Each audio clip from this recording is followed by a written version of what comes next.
अस्सलाम वालेकुम dear students, मैं हूं आपका टीचर राजा जवाद अहमद मीरभर और आप देख रहे हैं मेरा यूट्यूब चैनल राजा जवाद अहमद मीरभर।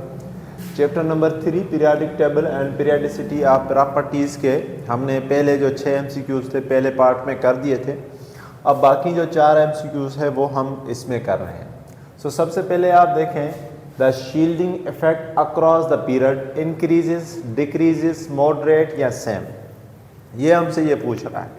तो इस सवाल को हम जो है वो लास्ट में करेंगे क्योंकि मैं इनको मिटाकर फिर करूँगा। यहाँ सिर्फ मैं आपको एक चीज़ बता देता हूँ कि शील्डिंग इफेक्ट के अंदर जब हम टॉप टू बॉटम जाएंगे, ठीक है, टॉप टू बॉटम, जैसे हम टॉप टू बॉटम, या हम इसको ऐसे भी कह सकते हैं कि डाउन द ग्रुप जैसे हम जाएंगे, ठीक है जी, डाउन द ग्रुप जब भी हम जाएंगे तो क्या होगा, इंक्रीज होगी।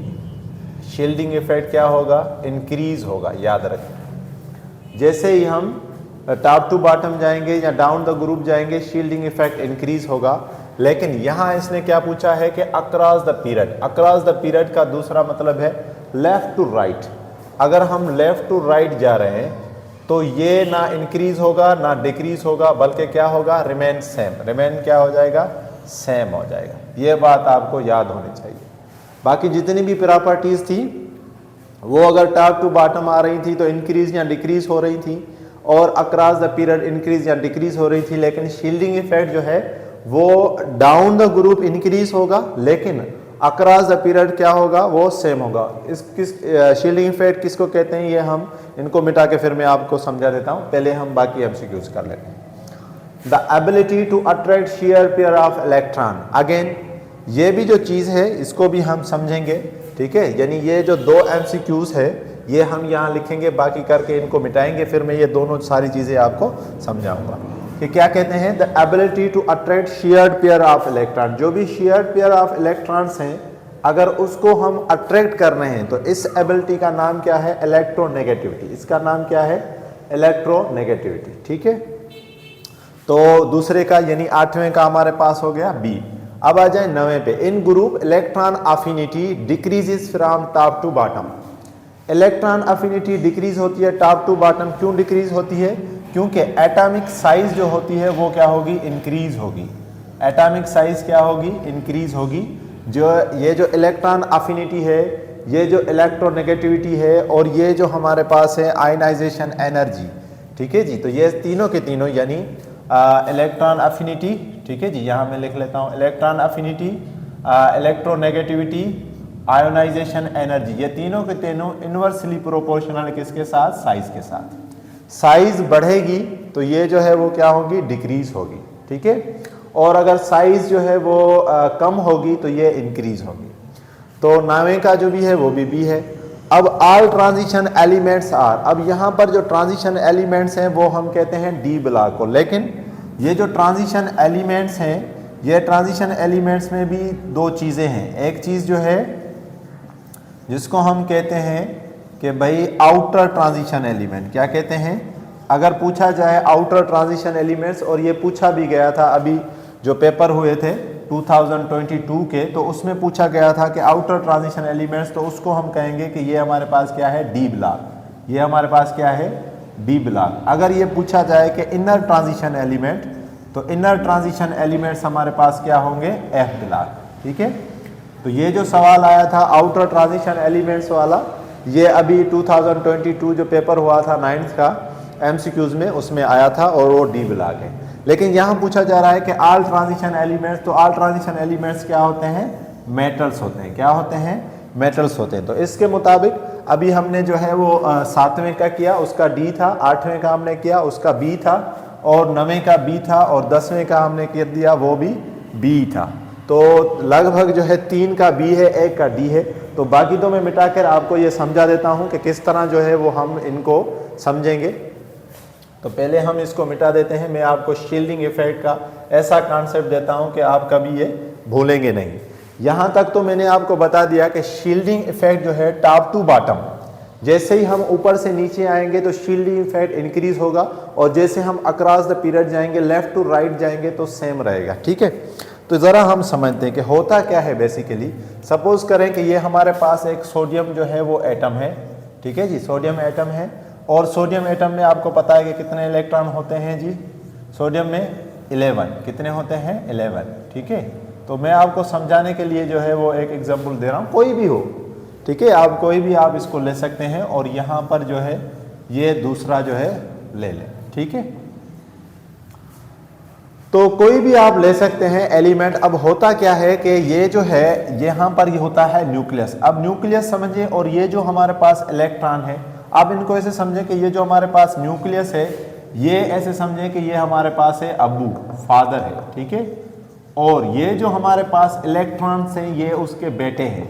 इलेक्ट्रॉन्स क्या है, बेटे हैं, ठीक है जी, ये उसके सन है। तो होता क्या है, आप देखेंगे जब भी घर में अबू आएगा ना तो बच्चे उससे चिपट जाएंगे। आपने खुद देखा होगा, उसकी औलाद जो है उसको गले से लगाएगी। अब वो सपोज करें कि एक बंदे के जो है वो 10 या 11 औलाद है, तो होगा क्या कि ये जो सारे हैं, दो पहले, क्योंकि ये पहले करीब थे तो ये पहले इसमें से चिपट जाएंगे, फिर ये, फिर ये, फिर ये, फिर ये, फिर ये, फिर ये, फिर ये, फिर ये। तो जब ये सारे इसके साथ चिपट गए तो कुछ इस तरह से मैं आपको समझा रहा हूं कि ये एक शील्ड बन गई। ये क्या बन गई, शील्ड बन गई। अब ये अबू तो चाहता है कि ये जो लास्ट वाला है वो भी इसको जो है लव दे, प्यार करे, मोहब्बत करे, लेकिन क्योंकि ये जो बाकी हैं ये इससे इसने चिपट गए हैं कि ये अपना प्यार ज्यादा वहां तक नहीं पहुंचा पाता, तो इसको हम कहते हैं शील्डिंग इफेक्ट। दूसरी बात, जो भी आप समझें कि अब्बू के साथ या अपने फैमिली के साथ अटैच होता है तो ऐसे लोग ज़्यादातर अच्छे बन जाते हैं, लेकिन जितने भी आप दूर होंगे अपनी फैमिली से उतना चांस ज़्यादा है कि आपकी सोबत जो है वो बुरी होगी। तो अब आए, इनको भी हम समझ लेते हैं। इलेक्ट्रोनेगेटिविटी की तो डेफिनेशन यहाँ पर लिखी हुई है, ये होता कैसे है, जैसे ये समझ लें, ये हमारे पास H है, ये हमारे पास फ्लोरीन है। फ्लोरीन जो है वो किंग ऑफ इलेक्ट्रोनेगेटिविटी है। ये क्या है भाई, किंग ऑफ इलेक्ट्रोनेगेटिविटी है। और सबसे ज़्यादा जो इलेक्ट्रोनेगेटिविटी है वो तो है किंग की, जो है वो फ्लोरीन की 4। आप मुझे बताएं कि सबसे कम जो है इलेक्ट्रोनेगेटिविटी वो किसकी है? चलो कमेंट करें, मैं वैसे बता देता हूं तब तो आप कमेंट करें, मैं लिखता भी हूं आखिर में कि सबसे लीस्ट, सबसे कम इलेक्ट्रोनेगेटिविटी वाला जो एटम है वो कौन सा है? तो हाइड्रोजन की इलेक्ट्रोनेगेटिविटी है 2.1।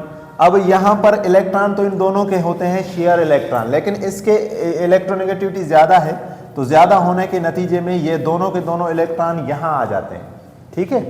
दूसरा, जब ये इलेक्ट्रॉन यहाँ आ गए तो यहाँ पर इसके ऊपर आ जाएगी पार्शियली पॉजिटिव चार्ज, इसके ऊपर आ जाएगी पार्शियली नेगेटिव चार्ज। तो tendency to attract the share pair of electrons known as a electronegativity.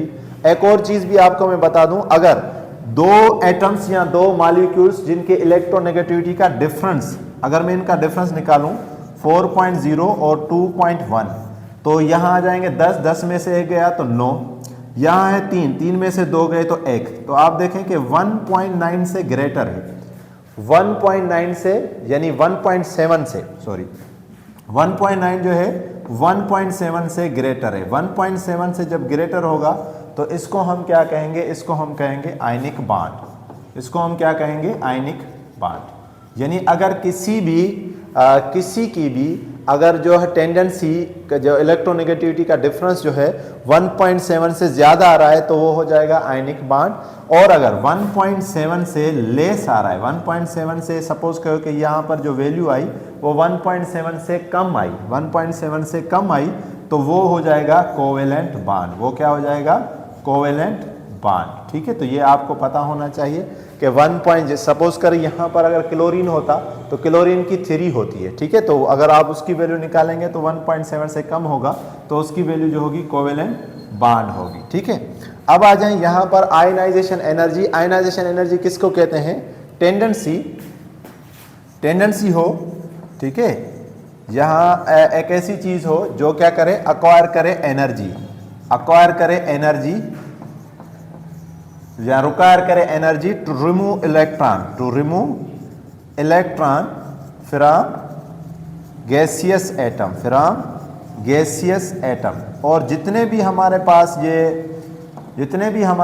है जो क्या कहते हैं इनको, एस ब्लॉक वाले, वो सारे के सारे अपना जो है वो इलेक्ट्रॉन रिमूव करते हैं। क्या करते हैं? अपना इलेक्ट्रॉन रिमूव करते हैं, आयनिक बॉन्ड भी बनाते हैं और इलेक्ट्रॉन भी रिमूव करते हैं, ठीक है। इसी तरह एक और है इलेक्ट्रॉन अफिनिटी। तो इसी की डेफिनेशन में यहाँ पर अगर मैं इलेक्ट्रॉन अफिनिटी की लिखूं तो इलेक्ट्रॉन अफिनिटी में और कुछ नहीं हो जाएगा, सिर्फ एक चीज में इजाफा होगा कि यहाँ पर था अक्वायर एनर्जी, यानी वो एनर्जी लेंगे, यहाँ पर ये होगा कि वो एनर्जी देगा, रिलीज करेगा एनर्जी। वो क्या करेगा? रिलीज करेगा एनर्जी टू अक्वायर इलेक्ट्रॉन, ये रिमूव करने के लिए वो अक्वायर इलेक्ट्रॉन। और ऐसे कौन से ग्रुप होते हैं? Halogen group. ठीक है जी, इनको बहुत ज्यादा भूख होती है इलेक्ट्रॉन्स की। और इन तीनों के बारे में आपको बता दूं कि इलेक्ट्रोनेगेटिविटी, ठीक है जी, आयोनाइजेशन पोटेंशियल या एनर्जी या एंथैल्पी या इलेक्ट्रॉन अफिनिटी, ये तीनों के तीनों इनवर्सली प्रोपोर्शनल होते हैं साइज के साथ। साइज जैसे जैसे बढ़ेगी तो ये जो है वो क्या होंगे? डिक्रीज होंगे। इसलिए टॉप टू बॉटम इन तीनों की वैल्यू डिक्रीज होगी और साइज घटेगी across the period left to right, ये जो है वो इनकी वैल्यू जो है वो बढ़ेगी। तो होपफुली आज के लेक्चर में आपके ये सारे एमसीक्यूज क्लियर हुए होंगे। फिर भी अगर अच्छा एक और जो चीज़ में रह गई थी वो भी बता दूं कि लीस्ट जो है इलेक्ट्रोनेगेटिविटी, लीस्ट इलेक्ट्रोनेगेटिविटी आपने कमेंट किया भी होगा, अगर नहीं किया तो देख लिए। लीस्ट इलेक्ट्रोनेगेटिविटी सबसे ज़्यादा कम होती है फ्रेंसियम की, जो कितनी होती है? 0.7 इलेक्ट्रोनेगेटिविटी होती है, सबसे कम इसकी होती है। रेडियो एक्टिव एलिमेंट होता है एस ब्लॉक में 1A ग्रुप में। Thank you, thanks for watching.